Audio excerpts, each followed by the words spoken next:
Hey everybody, welcome to the Upper Cumberland Reporter Coaches Show. I am Noah McKay, your host. Over the next several weeks, we're going to preview the upcoming 2019 high school football season by going around to area schools and giving you a preview of their upcoming seasons. First, we're at the home of the reigning Region 4 3A champion, Upperman Bees. The Bees enjoyed a very successful 2018 campaign, going 13-1 and ending in the state semifinal round of the postseason. They appear poised to perhaps have another deep postseason run, led by senior quarterback Donovan McAllister and one of the stingiest defenses in the state. We're going to catch up with Upperman head coach Adam Caine to preview the upcoming season and talk about his progression in year 2 at the helm of the Bees. But first, a word from our friends at the Crouch team. If you're buying or selling a home, you need to give the Crouch team with First Realty a call. Our friends at the Crouch team have all the resources to ensure you're getting a first-class realty experience. From their 5 full-time licensed agents to their in-depth knowledge of the market, the Crouch team is simply the best in the business. Give them a call at 931-979-1191 or visit their website, chadandamycrouch.com. The Crouch team, proud sponsors of this episode of the Upper Cumberland Reporter Coaches Show. I'm joined now by second-year Upperman head coach Adam Caine. Coach, thanks for joining us, the first episode of our Upper Cumberland Reporter Coaches Show. Obviously, your team enjoyed a lot of success in your first year here. So the first thing I want to start out with, when you took this job over a year ago, did you anticipate looking at the roster that perhaps you could be as successful as you were, or did it take you by surprise like it took some others? I'd have to say I knew just from having competing against Upperman. I knew there was a talented, very, very talented roster. You never know exactly how things are going to play out. So I'm not sitting here saying I was expecting to be in the semifinals or anything like that. But, I knew anytime you got good players, you're going to have a chance to be successful. And it was just a matter of trying to get everybody on the same page and moving in the same direction. And slowly but surely, really slowly in the preseason, but once the regular season started, we started getting it going. So it wasn't a complete surprise, but I don't think you can ever sit there and say that you're going to expect to be 13-1 and have that kind of a season. I mean, there's a lot of stuff that goes into that. But it was a really talented group, and it was probably a little bit of the right place at the right time kind of deal. So Obviously, you lose some players, but you get a lot back into year 2. What's the biggest difference for you entering year 1 to now getting ready for year 2? yeah, I think the biggest difference is everyone's kind of a little more comfortable with the expectations and the standard. What I was talking about when you walked in here is, people got a better picture of what that is and what that should look like. So I think when that's the case, you've got a chance to maybe improve upon some of the things you did last year or the year before. And I mean, we lost some talented players. We lost, probably the most prolific rusher in this area. A really great receiver, some linemen, a couple other receiver DB guys. So I don't think those are guys that you replace, but we've got to find some guys that can come in and do it their own way, and we've got to kind of mold our schemes and our in everything to what they do well. And I feel like there's a little more of a burden on the coaches to figure out how it is we can move the football and how it is we need to play defense. And that's what we're in the process of now. I've been very pleased with the work ethic and that sort of thing. And that's what you expect as a coach going into year 2. Year 1 is if you do it right, year 1 should just be a shock to everyone's system. Year 2 is where you really start improving on the little fine details of offense, defense, special teams, the weight room, the way the way we act in the locker room, and just the whole deal. So you expect to see a good bit of improvement in those little detail areas, but you never know what to expect when you put new players on the field. So, And then little off the field that affects on the field, Dustin Williams moves from defensive coordinator to head coach at Upperman Middle School. So a two-pronged question. Do you expect that to have any sort of lasting impact on the defense? But then how important is it to have a guy leading the middle school program that is familiar with how you want the program to run and feed those players up into your program? That's a great question. I think it's that whole transition is going to turn into a win-win on both sides. Coach Phillips, who was the middle school coach, I think was eager to get, his feet wet on the varsity level. And so I think he is a little more, has a little more time to, really learn the ropes and invest a lot more time with these guys. Whereas, Dustin had basically a whole nother career that he was dealing with the referee and stuff. So he saw down the road that his time was going to be cut short, especially towards the end of the season. And I think Coach Phillips is, got a great knowledge for the game. Has jumped in and done a great job, and is a really good assistant coach right now. And I think he aspires to one day be a head coach, and this is probably the best path for him to reach his goals. Coach Williams is quite possibly one of the most beloved figures in Baxter, Tennessee, and I say that because on Friday nights, if you ever watch him, he's almost like a politician, shaking everyone's hand and that sort of thing, and that has a lot of carryover in middle school.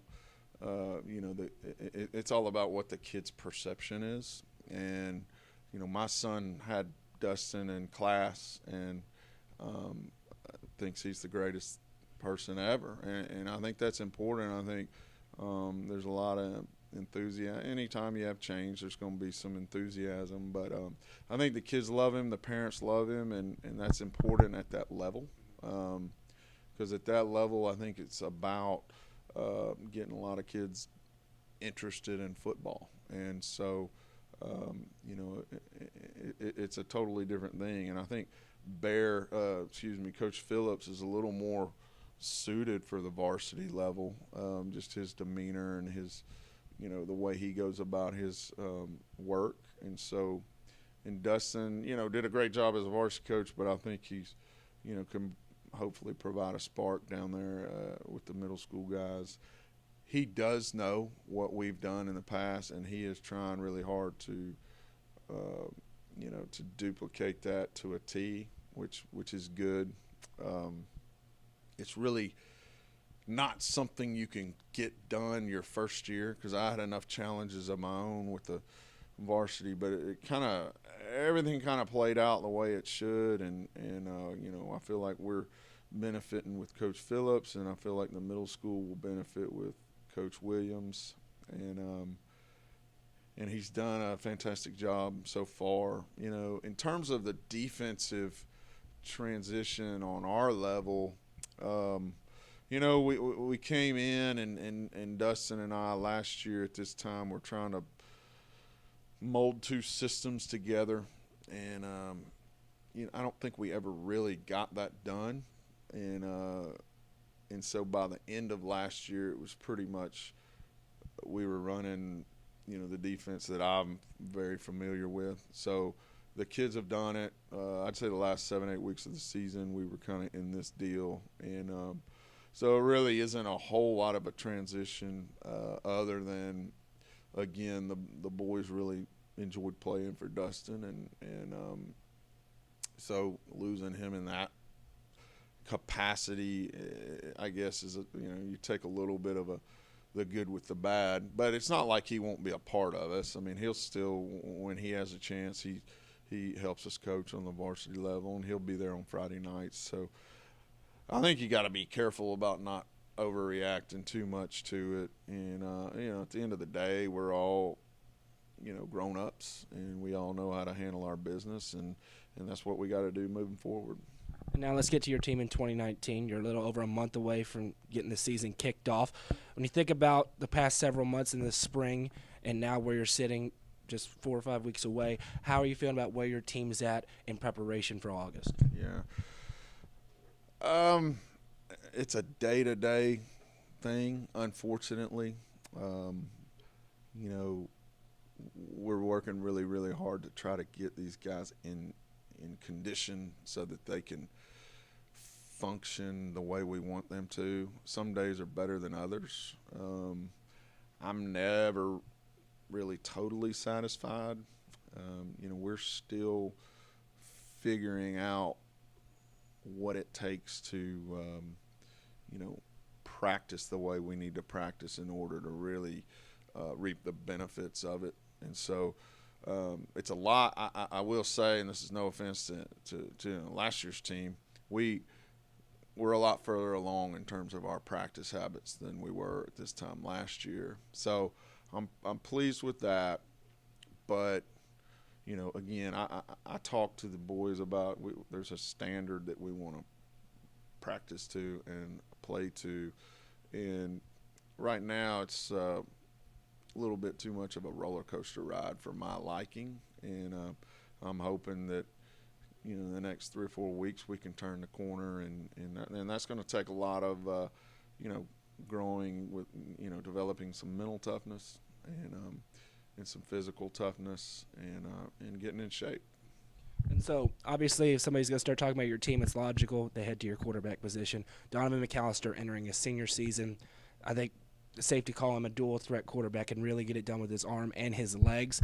When he enters his senior season and perhaps has more eyes on him than ever before, considering losing Blake Metzger, and now it's logical to think, hey, he's going to take on more of a role in the offense, how good can Donovan be this year with the added impact he'll have on the field? Yeah. It's a good question. I don't think it's any secret. People understand that he's the kind of what makes us go.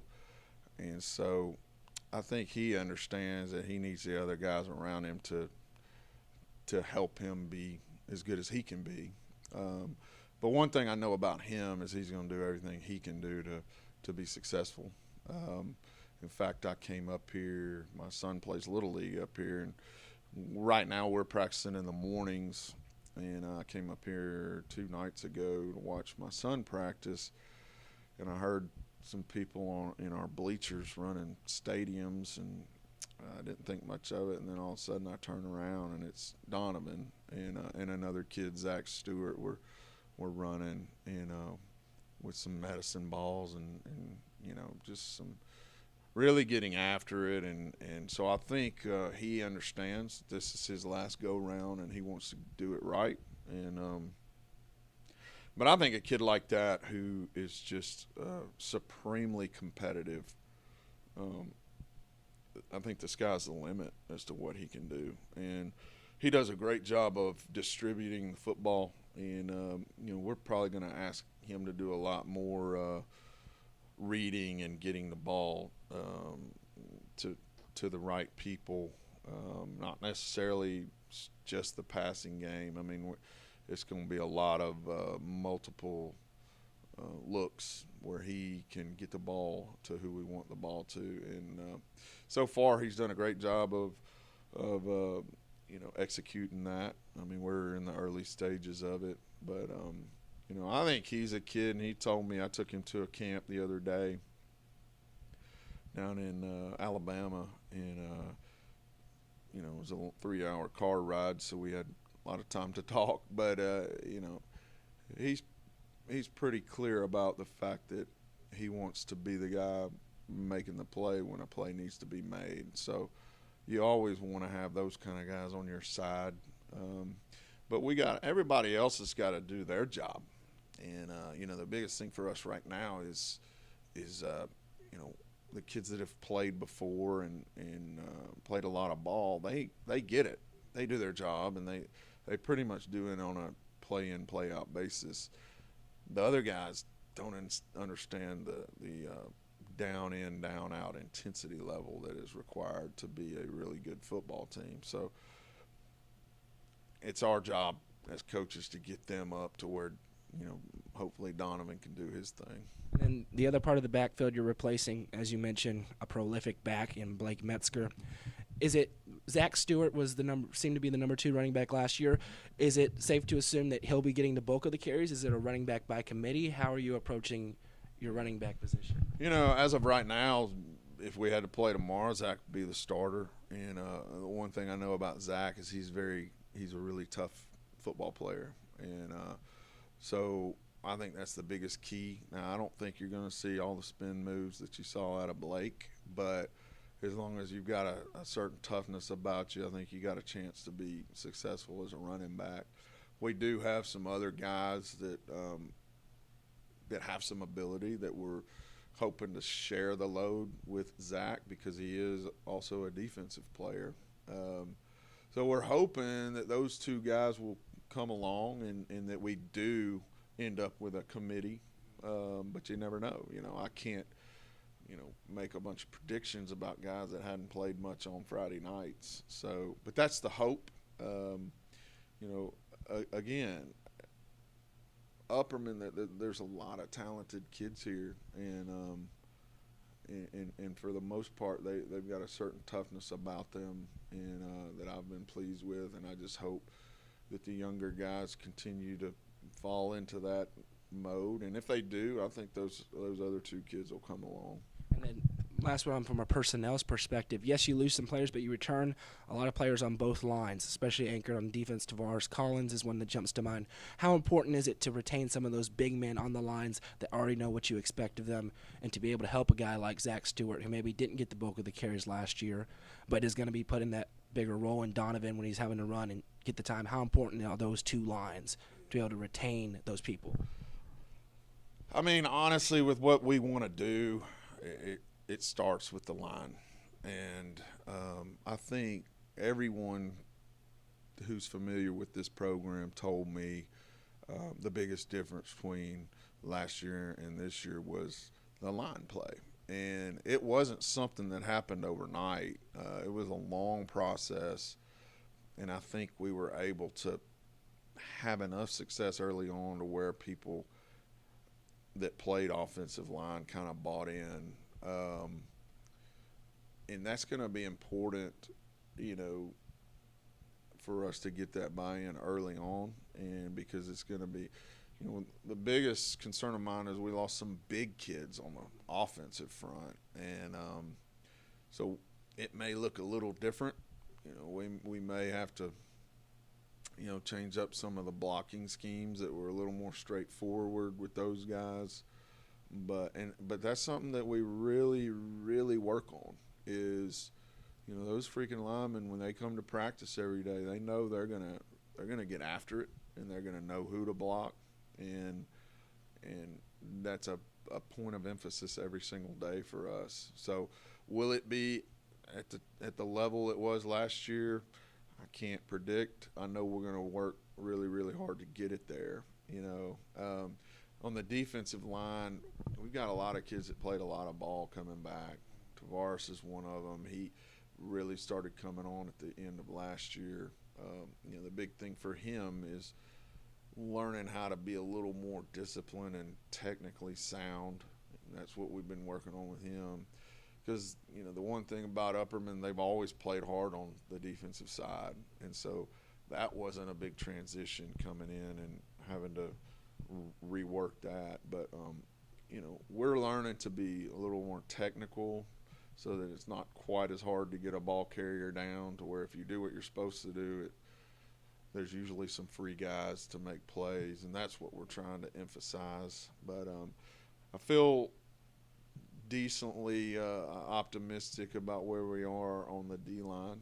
And, you know, as long as we don't get a bunch of, you know, the whole rash of injuries thing, we got some experienced linebackers coming back who have improved greatly, and we got some quality secondary guys that have a lot of ability.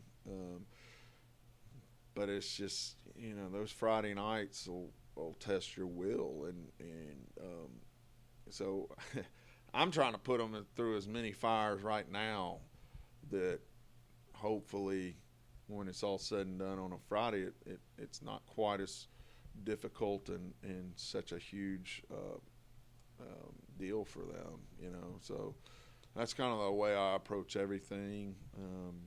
I played for a coach in high school that he made practices so hard that the games were, and I'll never say easy in football, but they were easier than the practices. And so, that's kind of the way we approach things, and the kids don't always like it, but hopefully they'll see the rewards for it at the end. All right, got 2 more questions for you. First off, I know you don't care about external expectations, but I'm in the business of outside expectations. So you have a team that went 13-1 last season, was perhaps a different officiating call away from playing for a state championship last season. You're returning a senior quarterback, the players we've talked about. Perhaps it's safe to say outside expectations are higher than they've ever been for this team. Internally, though, how do you take that? What are your expectations for your own team, and how do you block out that noise of everyone outside saying, hey, this team's going to be really good this season? Yeah. I mean, the way I do it, and I think it's my job to get the team to kind of see things the way I see them. The way I look at it is, what are your goals? And obviously, we want to win. You want to win every game you play, and if you win every game you play, then you're going to end up winning a state championship. So I think every team right now probably goes into the season thinking that, and we're no different. I mean, I think football's not a whole lot of fun if you're not winning, and so that's one of our goals. But I think it's great to have goals, but my whole thing is, what are we going to do to achieve those goals? And I think you break it down into doing the little things that make you successful. And what does that mean? I think you have to focus on each day trying to get better as a player, better as a human being, better as a son, a student. And to be honest with you, that's what we're breaking down on right now, is better. And we talked about last year, and I think it was at least tied for the best season in the history of the school, and that's great. And we did have a very close ball game here with Alcoa.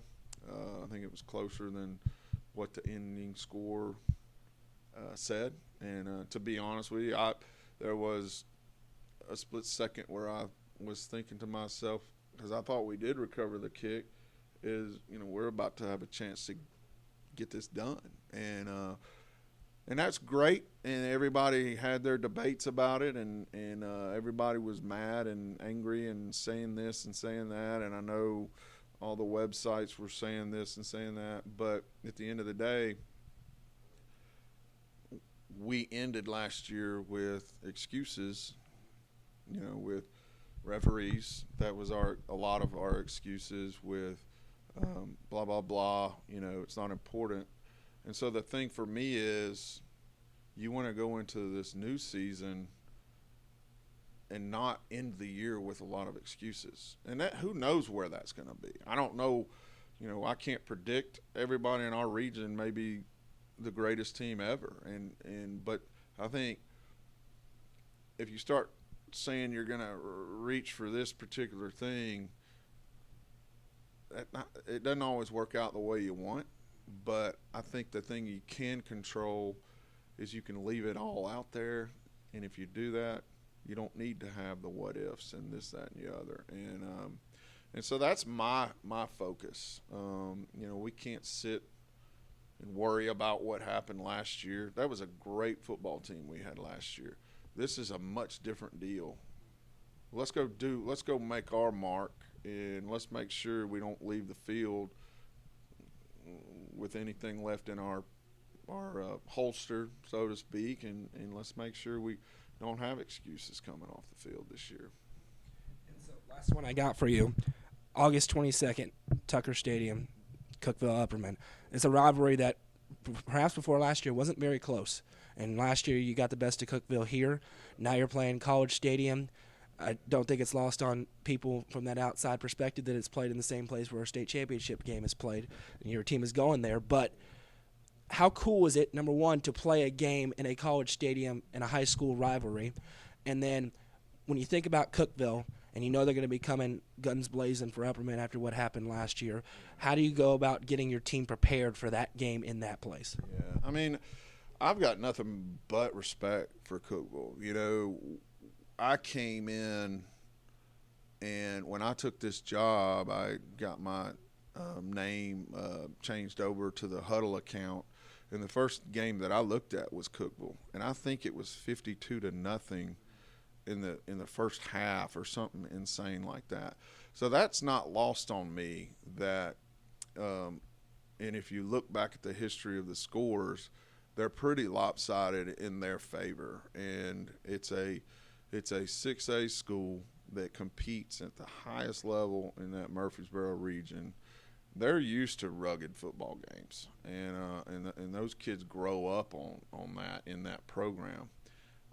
With that being said, Coach Maynard has probably 300 more wins than I have as a head coach, and so his experience level and his competitive level is not lost on me. And I understand that we caught them last year, and I understand that was not something that they were used to. But at the same time, you know, they're going to do everything in their power to not let anything like that happen again. They're used to the 50-point wins and this, that, and the other. So I get that, and I fully am aware of that. What I'm concerned about is getting my team ready to be a competitive football team. And I've got, starting now, I've got acclimatization week, I've got a camp week, I've got 4 scrimmages lined up, and a jamboree to try to get us ready to go out there and compete. And you know, they're going to try to kill us, and we're going to try to give them everything we've got. And I think it's going to be a fantastic environment.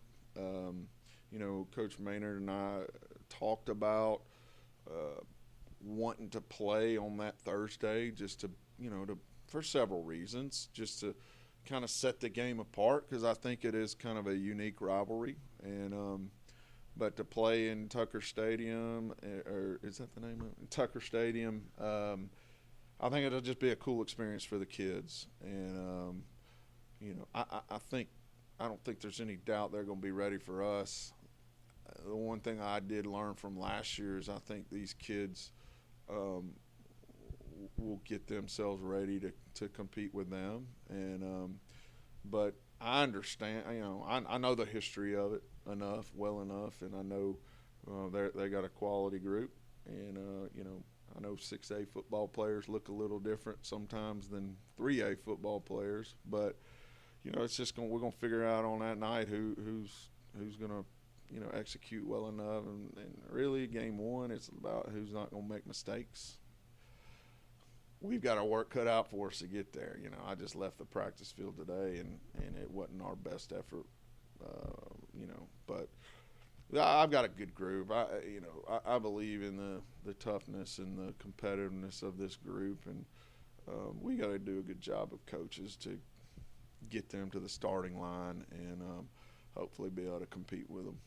Well, my thanks to Coach Adam Caine for joining me. His team kicks off their season Thursday, August 22nd, Tucker Stadium against Cookeville. Don't have to hype up that rivalry. We will be there. I'll be on the call from Tucker Stadium. Kickoff set for 7 p.m. Next week, we'll be at another school previewing their upcoming season.